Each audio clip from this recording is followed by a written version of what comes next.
নমস্কার বন্ধুরা, শুভ সকাল। কেমন আছো সবাই? রোজ দিনের মতো আজকেও সকাল থেকে আমি আমার ভিডিওটা শুরু করলাম। তো ঘুম থেকে উঠে আমি আমাদের উঠানের দৃশ্যটা তোমাদেরকে একটু দেখাতে এলাম। তো ভাবলাম তোমাদেরকে এই জিনিসটা দেখাই। আমের সিজনটা প্রায় চলে গেছে, কিন্তু দেখো এখন আমাদের গাছে আম হয়েছে, আর কিছু দেখো মুকুলও ধরেছে, এগুলোও হবে। তো এই গাছটা হলো 12 মাসের গাছ, এটা সারা বছরই ফল দেয়। আর দেখো একদম সামনে এটা পেঁপে গাছ, এটাতেও সারা বছর পেঁপে হয়। তো চলো অনেক কিছু দেখিয়ে ফেললাম, এবার রান্নাঘরে যাই। রান্নাটা তো করতে হবে, আমার প্রধান কাজ। তো আগে চালটা ধুয়ে রোজকারের মতো ভাতটা বসিয়ে দেবো, তারপরে বাকি জোগাড়গুলো করব। ভাই আজকে বাজার থেকে মাংস নিয়ে এসছে, ভাতটা বসিয়ে ওটাকে আমি আগে ধুয়ে পরিষ্কার করে নিয়ে আসবো। তো দেখো ভাতটা বসিয়ে দিয়ে আমি মাংসটাকে ধুয়ে পরিষ্কার করে নিয়ে এসেছি। তো ভাতটা ফুটে গেলে ওটাকে নামিয়ে তারপরে রেখে আমি পেঁয়াজ, আদা, রসুন, আলু যেগুলো কাটার আছে ওগুলো সব কেটে গুছিয়ে নেব। তো চলো তাড়াতাড়ি করে রান্নাটা করে নিই। আবার ছেলেকে ঘুম থেকে তুলতে হবে, সে এখনও ঘুমোচ্ছে। সারা রাত জ্বর ছিল, রাতে দুবার জ্বরের ওষুধ খাইয়েছি। আবার সকালবেলা জ্বর এসেছিল, জ্বরের ওষুধ খাইয়ে আবার ঘুমোচ্ছে। এখন ওঠেনি, বলেছে মামা শরীর খুব খারাপ লাগছে, আমি ঘুমিয়ে নিই, আমার ঘুম হলে আমি উঠবো, সে কারণে আর ডাকিনি। তো রান্নাটা করে একেবারে ডাকবো। তো দেখো এদিকে আমি আলু, পেঁয়াজ, আদা, রসুন, ক্যাপসিকাম, টমেটো, ধনেপাতা যা যা মোটামুটি ছিল আমি সব কেটে নিয়েছি। আর এদিকে আদা বেটে নিয়েছি, আর মিক্সিতে করেই বেটেছি। আর এখানে রসুনটা আছে, আদা রসুন সবটা আমি বেটে নিয়েছি। সব জোগাড় আমার মোটামুটি হয়ে গেছে। এবার আমি কড়াইটা বসিয়ে দেব। আর ভাতটা আমার হয়ে গেছিলো, ভাতটা আমি ফ্যান ঝাড়তে দিয়েছি, দিয়ে আমি কড়াইটা বসিয়ে দিয়েছি। কড়াইটা ততক্ষণ গরম হোক। কড়াটা গরম হয়ে গেলে এর মধ্যে আমি তেল দিয়ে দেব। আজকে শুধু এই মাংসর তরকারি আর ভাত হবে, অন্য কিছু আর হবে না। কারণ ছেলের শরীরটাও খারাপ, তার পিছনে একটু সময় দিতে হবে। তারপরে আবার কাজেরও চাপ আছে, তোমরা সবাই জানো যে আমার সেলাইয়ের কাজের খুব চাপ, যখনই আসে তখনই চাপ। মানে ওরা বেশি সময় দেয় না, একদিন কি দুদিন, তার মধ্যেই সবটা করে দিতে হবে। তুমি কিভাবে করবে সেটা তোমার ব্যাপার। তো সেই কারণে আজকে হাতে বেশি সময় নেই, সেই জন্যই তরকারি আর ভাত করব শুধু। আর আজকে সঙ্গীতের বাবা যেহেতু বাইরে ছিল, আগের ব্লগে তোমাদেরকে বলেছিলাম না, ও কাজের জন্য একটু বাইরে আছে। তো আজকে ও ফিরবে, এসে ও ভাত খাবে, একেবারে দুপুরে ফিরবে।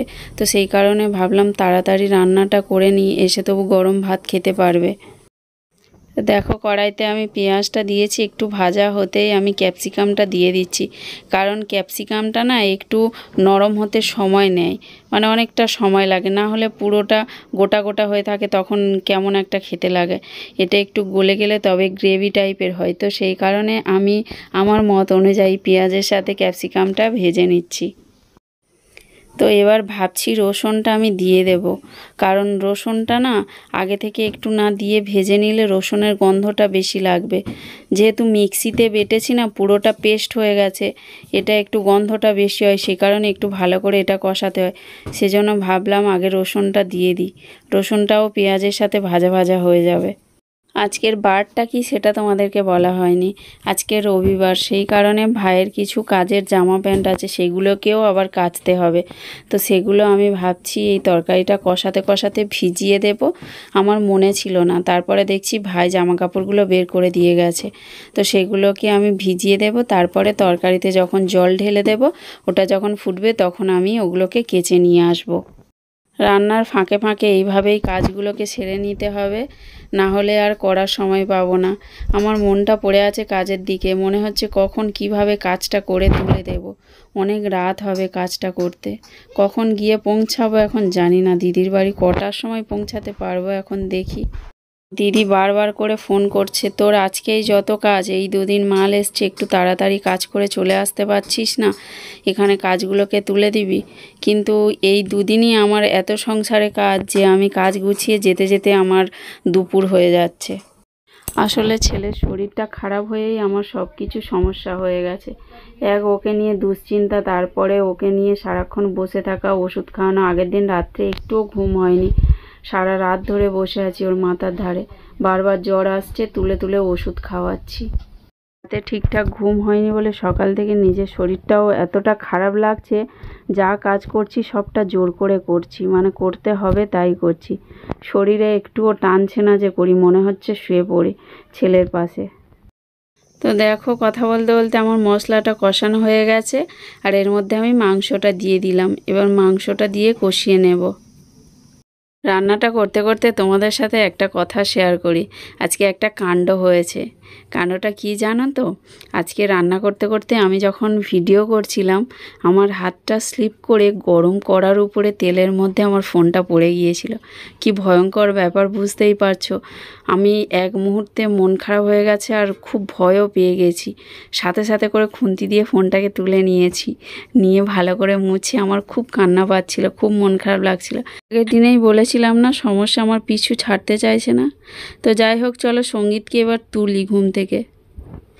তো সঙ্গীতকে দেখো ঘুম থেকে তুলে ব্রাশ করিয়ে একটু খাইয়ে দিয়েছি। আর যেহেতু জ্বরের ওষুধটা খাইয়ে রেখেছিলাম না, সেই কারণে শরীরটা এখন একটু ভালো আছে। সেই জন্য বল নিয়ে খেলতে শুরু করেছে। বাচ্চা মানুষ তো, যখন শরীর খারাপ লাগে তখন শুয়ে পড়ে, আবার যখন শরীরটা একটু ঠিক হয় উঠে ছোটাছুটি শুরু করে দেয়। তো চলো, তরকারিতে আমি জল ঢেলে দিয়েছি। এবার আমি জামা কাপড়গুলো কেচে সঙ্গীতকে নিয়ে একেবারে স্নান টান করে তারপরে চলে আসবো। তো এই যে দেখো, আমার তরকারি আর ভাত হয়ে গেছে। তরকারিটা কড়াতেই আছে, এটা বিকেলবেলা মাজবো। তো এখন খাওয়া দাওয়া করে নিই।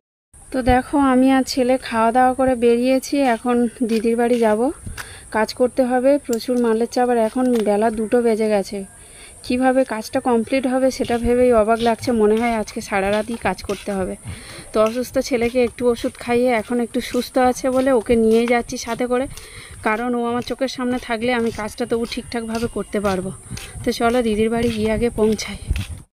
আর আজকে এত গরমও পড়েছে, প্রচণ্ড রোদ্দুর। হেঁটে যাবো, যেতে পারছি না, যেন এত কষ্ট হচ্ছে। তো মনে হচ্ছে এত রোদ্দুর আর হাঁটতে তো পারছি না, সেই জন্য মনে হচ্ছে রাস্তা যেন শেষই হচ্ছে না। কখন যে গিয়ে পৌঁছাবো, মনে হচ্ছে গিয়েই শুয়ে পড়বো, কিন্তু তার উপায় নেই, গিয়েই মেশিনে বসতে হবে। দেখো কথা বলতে বলতে চলে এসেছি।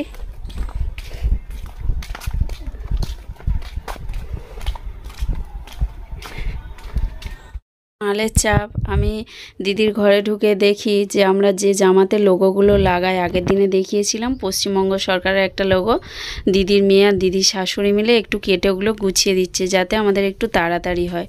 তো চলো, আমি আর দেরি করব না, মেশিনে বসে কাজ শুরু করে দিই। এই দিকের এই মালগুলো আমি কালকে করে রেখেছিলাম। ও বাবা, ওটা কে গো? তুমি কি সেজেছো? ও সোনামণি, তুমি কি সেজেছো? হ্যাঁ, কি গো, কি সেজেছো? ও বাবা, আর একজনের কাণ্ড দেখো কিরকম সেজেছে, কৃষ্ণ সেজেছে। কাজ আর হচ্ছে না, এইসব করেই সময় কেটে যাচ্ছে। মেশিনে বসেছি 1 ঘন্টা হয়ে গেল, কাজ যেন এগাতেই চাইছি না, চোখে যেন ঘুম জড়িয়ে আসছে। যত ভাবছি তাড়াতাড়ি করব, কাজ আর তাড়াতাড়ি হচ্ছে না, যেন সময় কেটে যাচ্ছে, কাজ এগাচ্ছে। হাতে সূঁচ পড়ে যাওয়ার আমার খুব ভয়, সেই জন্য ভাবলাম তোমাদের সাথে একটু কথা বলি। আমি একটু ভিডিও করি, তোমাদের সাথে একটু কথা বলি, তাহলে হয়তো ঘুমটা আমার একটু ছেড়ে যাবে।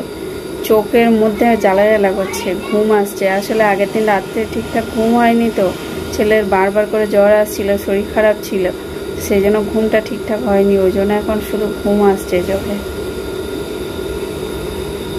জলের মগটা রেখে দিয়েছি, একটু করে জল খাচ্ছি আর একটু করে চোখে জল দিচ্ছি। আর ভাবলাম একটু তোমাদের সামনে আসি, একটু কথা বলি, ঘুমটা একটু ছেড়ে যাবে, মনটা একটু ফ্রি হবে। ঘুম তো ছাড়াতেই হবে, কারণ কাজটা আমাকে যত তাড়াতাড়ি পারবো করতে হবে, নাহলে অনেক রাত পর্যন্ত জেগে করতে হবে।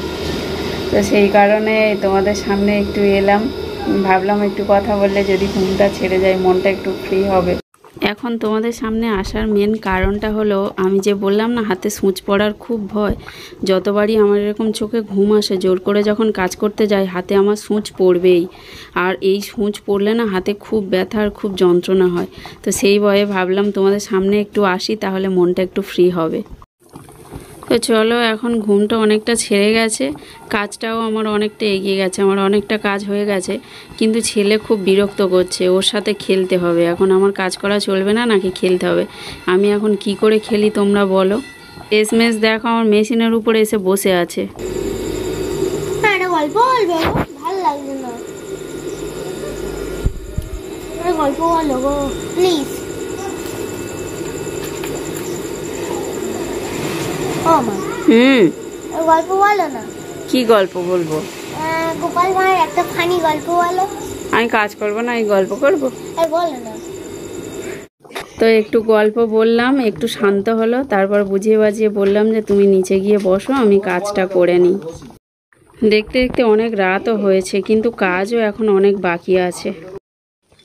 দেখো তাড়াহুড়ো করে কাজ করতে গিয়ে যে ভয়টা পাচ্ছিলাম সেটাই হলো। তখন ঘুম ছাড়ালাম সূঁচ পড়ার ভয়ে, সেই আমার হাতে সূঁচ পড়লো। আগে থেকেই আমার মন জানতে পেরেছিল। দেখো এত রক্ত বেরাচ্ছে, এটা আমি আরেকটা মলম দিয়েছিলাম, কিন্তু তাতেও হচ্ছে না, শুধু রক্ত আসছে, কাজ করতে পারছি না। আর এই সূঁচ পড়লে খুব যন্ত্রণা হয় আর খুব ব্যথা করে। তো আজকে মনে হয় আর কাজ করতে পারবো না, চলো কাজটা বন্ধ করি, বাড়ি চলে যায়, হাতটা খুব যন্ত্রণা হচ্ছে। তার সাথে ভিডিওটাও এখানে শেষ করছি, দেখা হবে পরের আরেকটি ভিডিওতে। তো ততক্ষণের জন্য সবাই ভালো থেকো, সুস্থ থেকো, সাবধানে থেকো। আমার মতো এরকম অসতর্ক হয়ে কেউ আর কাজ করো না, সবাই একটু সুস্থভাবে, মানে একটু কি বলবো, রিল্যাক্স হয়ে সবাই কাজ করো। ভালো থেকো, সুস্থ থেকো, সাবধানে থেকো।